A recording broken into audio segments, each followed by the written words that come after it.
ನಮಸ್ಕಾರ ವೀಕ್ಷಕರೇ, ನಾನು ನಿಮ್ಮ ಆಕ್ಟರ್ ಜಯಂತ್ ಬಾಬು. ಎಲ್ಲರೂ ಹೇಗಿದ್ದೀರಾ? ಇವತ್ತು ನಾವು ಹೋಗ್ತಿರೋ ಜಾಗ ಬಂದು ಶ್ರೀ ಸುಬ್ರಹ್ಮಣ್ಯ ಘಾಟಿ ದೇವಸ್ಥಾನ. ಅಪ್ಪ, ಅಮ್ಮ, ತಮ್ಮ ಮತ್ತು ಹೆಂಡತಿ ಜೊತೆ ಹೋಗ್ತಿದ್ದೀನಿ.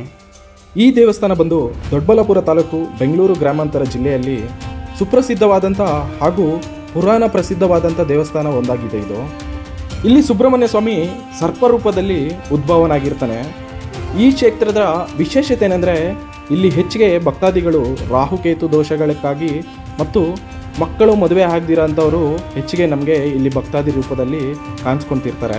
ಇಲ್ಲಿ ಸರ್ಪರೂಪದಲ್ಲಿರುವ ಸುಬ್ರಹ್ಮಣ್ಯ ಸ್ವಾಮಿಗೆ ಪೂಜೆ ಸಲ್ಲಿಸಿದರೆ ಎಲ್ಲ ರೀತಿಯಾದ ದೋಷ ಪಾಪನಾಶಗಳು ಭಗವಂತನ ದಯೆಯಿಂದ ಶೀಘ್ರವಾಗಿ ಮೋಕ್ಷ ಸಿಗುತ್ತೆ ಅಂತ ಹೇಳ್ತಾರೆ. ಈ ಜಾಗದ ವಿಶೇಷತೆ ಏನಂದರೆ, ಇಲ್ಲಿ ಸರ್ಪರೂಪದಲ್ಲಿ ಸುಬ್ರಹ್ಮಣ್ಯ ಸ್ವಾಮಿ ಉದ್ಭವನಾಗಿರ್ತಾನಲ್ವಾ, ಆದರೆ ಸರ್ಪನಿಗೂ ಗರುಡನಿಗೂ ಬಹಳ ದ್ವೇಷ. ಗರುಡಗಳು ಇಲ್ಲಿರುವ ಎಲ್ಲ ಸರ್ಪವನ್ನು ನಾಶ ಮಾಡಬೇಕು ಅಂತ ಇರ್ತವೆ.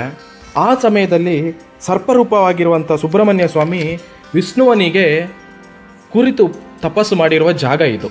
ಸುಬ್ರಹ್ಮಣ್ಯನ ತಪಸ್ಸನ್ನು ಕೇಳಿ ವಿಷ್ಣು ಲಕ್ಷ್ಮೀ ನರಸಿಂಹ ಸ್ವಾಮಿ ಅವತಾರದಲ್ಲಿ ಪ್ರತ್ಯಕ್ಷವಾಗಿ ಗರುಡನಿಗೆ ಈ ಸರ್ಪಗಳಿಂದ ನಾನು ಸಂರಕ್ಷೆಯಾಗಿ ಉಳಿಸ್ತೀನಿ ಅಂತ ಹೇಳಿ ಇಲ್ಲಿ ಉದ್ಭವನಾಗಿರ್ತಾನೆ. ಸುಬ್ರಹ್ಮಣ್ಯ ಸ್ವಾಮಿಯ ಬೆನ್ನು ಮೇಲೆ ನರಸಿಂಹಸ್ವಾಮಿ ಬೆನ್ನು ಕಾವಲಾಗಿ ಇಲ್ಲಿ ಮಲಗಿರ್ತಾನೆ. ಈ ಸ್ಥಳ ಬಹಳ ವಿಚಿತ್ರ ಸ್ಥಳ. ಏಕಶಿಲೆಯಲ್ಲಿ ಎರಡು ದೇವರ ಉದ್ಭವವನ್ನು ನಾವು ಭಕ್ತಾದಿಗಳಾಗಿ ಕಾಣಬಹುದು. ಬಹಳ ವಿಶೇಷತೆ ಏನೆಂದರೆ, ಸುಬ್ರಹ್ಮಣ್ಯ ಸ್ವಾಮಿ ಸರ್ಪರೂಪವಾಗಿ ಲಕ್ಷ್ಮೀ ನರಸಿಂಹಸ್ವಾಮಿ ವಿಷ್ಣುವಿನ ಅವತಾರದಲ್ಲಿ ನಾವು ಕಾಣ್ಬೋದು. ಪೂರ್ವಾಭಿಮುಖವಾಗಿ ಸುಬ್ರಹ್ಮಣ್ಯ ಸ್ವಾಮಿ ಕಾಣಿಸ್ತಾರೆ, ಪಶ್ಚಿಮ ಮುಖವಾಗಿ ಲಕ್ಷ್ಮೀ ನರಸಿಂಹಸ್ವಾಮಿ ಅವರು ಕಾಣಿಸ್ತಾರೆ. ಇದರಿಂದ ಎರಡು ದೇವರುಗಳು ಬಂದಿರುವ ಭಕ್ತಾದಿಗಳಿಗೆ ಕಾಣೋದಿಲ್ಲ ಅಂತ ಹೇಳಿಬಿಟ್ಟು ಇಲ್ಲಿನ ಕ್ಷೇತ್ರದ ಮುಖ್ಯಾದಿಗಳು ಗೋಡೆಗೆ ಒಂದು ಕನ್ನಡಿಯನ್ನು ಫಿಕ್ಸ್ ಮಾಡಿರ್ತಾರೆ. ಆ ಕನ್ನಡಿಯಲ್ಲಿ ನಾವು ಲಕ್ಷ್ಮೀ ನರಸಿಂಹಸ್ವಾಮಿಯನ್ನು ನೋಡ್ಬೋದು.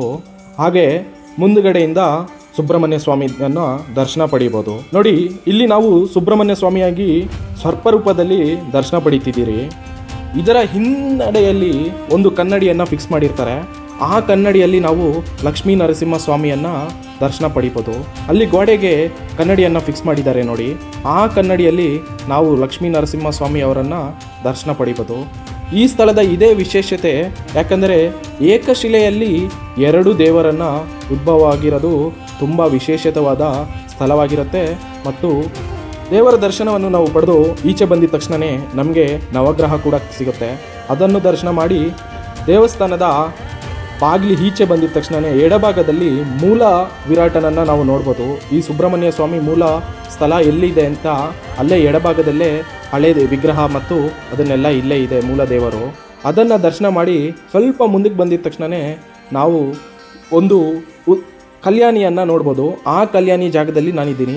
ಈ ಕಲ್ಯಾಣಿ ಹೆಚ್ಚಿಗೆ ಜಾಸ್ತಿ ಜನರು ವೀಕ್ಷಿಸೋದಿಲ್ಲ. ನಾನು ನಿಮ್ಮೆಲ್ರಿಗೂ ತೋರಿಸೋದಕ್ಕೋಸ್ಕರ ಈ ಕಲ್ಯಾಣಿ ಜಾಗಕ್ಕೆ ಬಂದಿದ್ದೀನಿ.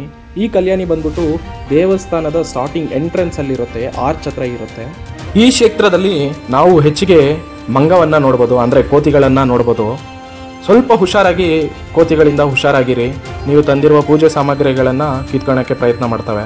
ಈ ಜಾಗದಲ್ಲಿ ಮತ್ತೊಂದು ವಿಶೇಷವಾದ ಜಾಗ ಏನಂದರೆ, ಇಲ್ಲೊಂದು ಹುತ್ತ ಇದೆ.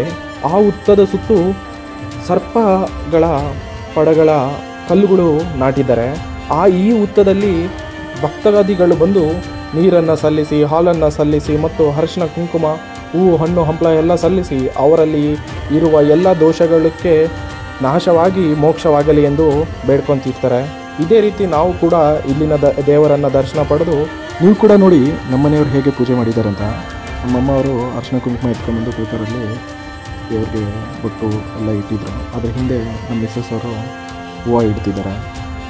ಹೂವು ಎಲ್ಲ ಇಟ್ಟು ಅವರೆಲ್ಲ ಇನ್ನೊಂದು ಕಲ್ಲು ಕಡೆಗೆ ಹೋಗ್ತಿದ್ದಾರೆ. ಹಂಗೆ ನಮ್ಮ ತಮ್ಮ ಹಿಂದುಗಡೆ ಬಂದು ಅದಕ್ಕೆ ಹಾಲು ಅಭಿಷೇಕ ಮಾಡಿದ್ದಾರೆ.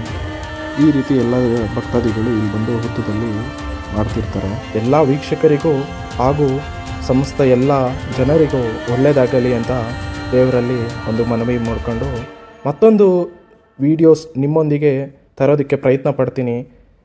ಧನ್ಯವಾದ ಗೆಳೆಯರೇ.